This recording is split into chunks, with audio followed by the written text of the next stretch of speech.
Whether you're a frequent flyer or a novice traveler, there is a lot to be learned about what goes on behind the scenes at the airport and in the air. Flight attendants are there to explain the proper safety procedures and provide you with free snacks and beverages, so you'd better treat them with respect. There are certain things that can make your time spent flying easier and safer, and we'll let you in on a few of them.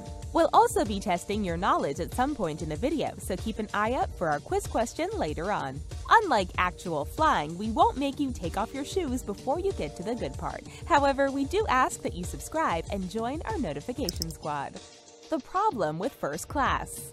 Maybe you splurged on a first-class ticket to score some extra legroom and get the privilege of sitting on the plane before everyone else. Well, it turns out that in the event of an emergency, first class is the last place you want to be. Research shows that if the unthinkable happens and your plane goes down, passengers in first class have the lowest chance of survival by a wide margin. In 2012, scientists crashed a Boeing 737 on purpose and found that the crash test dummy sitting in the first class section would not have survived the crash. The cockpit of the plane was ripped away from the rest of the cabin, and the first-class seats were so mangled that some were even found over 500 feet from the crash site. If you're concerned with your safety, the safest seats are those in the middle of the cabin and near the back of the plane. Being in the exit row also helps your chances, since if the plane should catch on fire, you'll only have about 90 seconds in which to exit the plane. Near the wings of the plane is also a great choice if you're worried about your odds of survival in the event of a crash. Unseen safety measures. While there are things that you can do in order to improve your in-flight safety, the crew is looking out for you more than you are aware of. During takeoff, you may notice that the cabin lights are dimmed, but have you ever stopped to wonder why that is? Before you flick on your personal light in order to read your magazine, you should know that the lights are dimmed in order to give your eyes time to adjust to the dark, just in case something goes wrong and you need to find your way out. You are also required to put up your tray tables so they don't block anyone's ability to leave the plane quickly. Although it may let in a little light, you actually want to make sure you keep your window shade open during this time so firefighters can see you clearly in case of an emergency. Takeoff and landing are the most dangerous parts of a flight, so they're also when you should be the most vigilant. Avoid wearing synthetic fibers, which can melt during a fire, and if you have to make a hasty exit and slide down one of the large rubber slides, you might want to make sure that you're not wearing a skirt or a dress in case your skin sticks to the slide. Germs. Even if you're not a germaphobe, you should know that there are a lot of potential health hazards lurking on an airplane. They may look pretty clean, but there can be hazardous, vacation-ruining bacteria lurking where you least expect it. Due to time constraints and a lack of regulations, planes aren't cleaned as often or as thoroughly as most of us would prefer. One former flight attendant from Southwest Airlines confessed that the blankets and pillows provided were just refolded and refluffed after the first flight of the day. Meaning you could be resting your head on a pillow that someone else was drooling on just a few hours ago. The tray tables are also cleaned only once per day at most, and you'd be shocked at some of the things people rest on them, including dirty diapers. Be careful reaching into the seat pocket in front of you as well, as it's a favored place of bacteria, including the superbug MRSA, which can survive up to 168 hours there. E. coli, however, prefers to spend up to 96 hours relaxing on your armrest. The pilot could be asleep. We're impressed that our pilots are able to control a massive aircraft and get us safely to our destination, so we try not to ask a lot of them. But not sleeping while piloting a plane is a bigger task than you might think. In a survey given to pilots working in the UK, Norway, and Sweden, between 43 and 54% of pilots admit that they've fallen asleep while flying a plane before. On long flights, pilots have assigned rest periods while the co-pilot takes over, but about half of all pilots report nodding off involuntarily at some point on their journeys.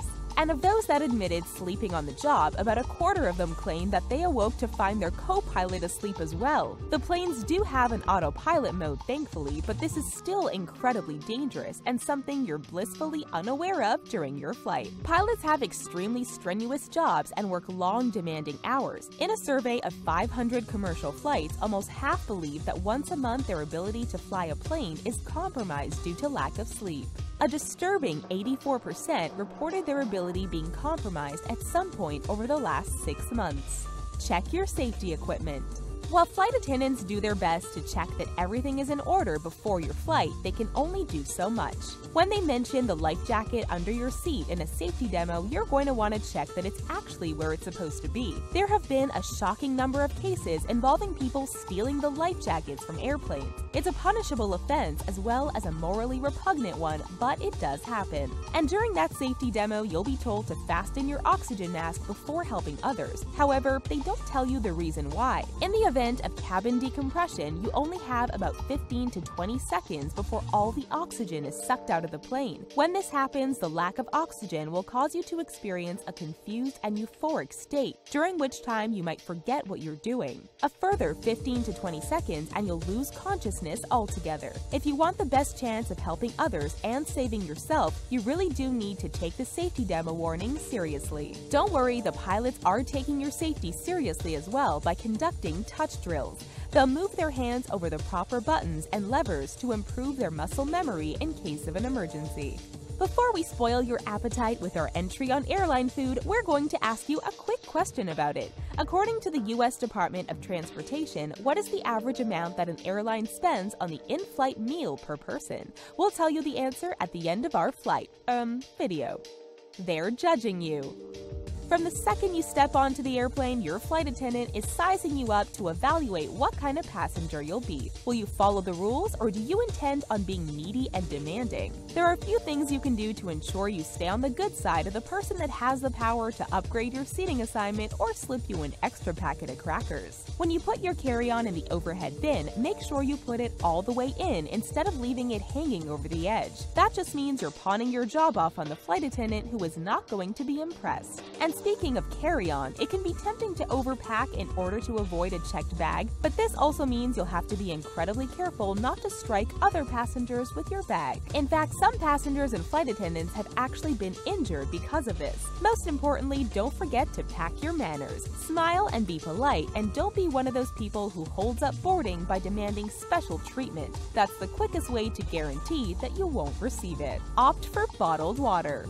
We fully support people giving up their wasteful bottled water habits and drinking from the tap instead, unless of course you're on an airplane. You're going to want to bring some hand sanitizer to use after your trip to the bathroom, because you won't want to go anywhere near the faucet after you hear this. When the plane stops to empty the lavatory and refill the aircraft with water, these tasks are accomplished right next to one another, and often by the same person. In fact, the Wall Street Journal ran tests on tap water from 14 different flights and found levels of bacteria that were tens or even hundreds of times over the maximum allowed by the US government. And if you opt for bottled water, make sure to skip the ice in your glass. The ice trays rarely ever get cleaned, and the flight attendants don't exactly have time to wash their hands frequently during a flight. Before they scoop out the ice, they've likely touched some credit cards, tray tables, and who knows what else. They're safer than you. Perhaps it helps the flight attendants who have to put up with rude passengers to know that they're the safest ones on the plane. If you glance to the back of the plane where their seats are, you'll notice that they're a bit different than yours. For one thing, they face in the opposite direction towards the rear of the plane. No, that's not just because they're tired of looking at a sea of cranky passengers. Rear-facing seats on a plane are significantly more safe than front-facing ones. They provide much better support for your back, neck, and head in the event of a sudden deceleration. So if it's safer, then why aren't our airplane seats facing that way? Don't the airlines care about our safety? Of course they do, but they also care about their bottom lines. In addition to the upfront cost of completely removing the seats and installing new ones, backwards-facing seats are heavier, which means that fuel consumption will be increased.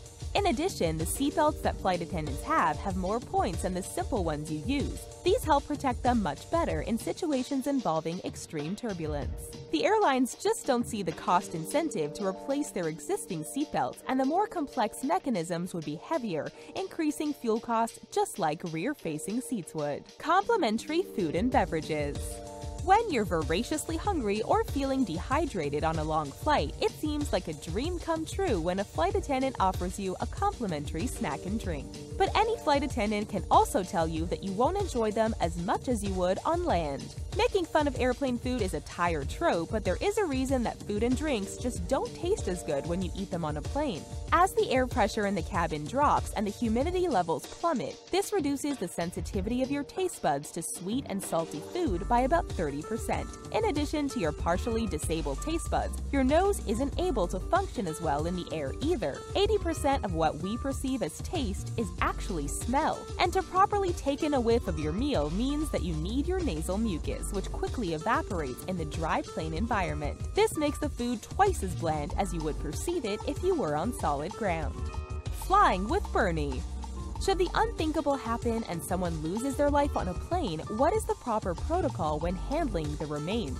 The flight attendants don't want to incite a panic, but there's really no ideal course of action. The standard operating procedure in such a case is to ensure that the person is buckled in securely and tuck them in with a blanket.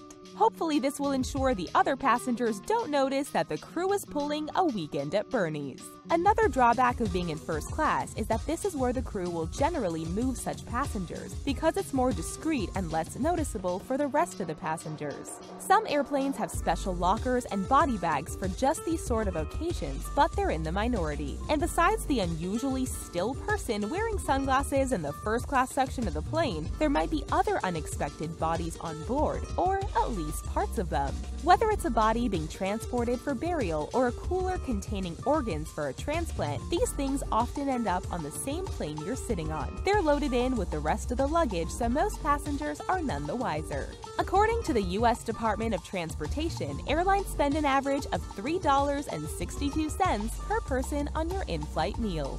Now that we've concluded our video, feel free to move about the internet. But before you do, make sure to click that gray bell and join our frequent video watchers club. And be sure to check out some other awesome videos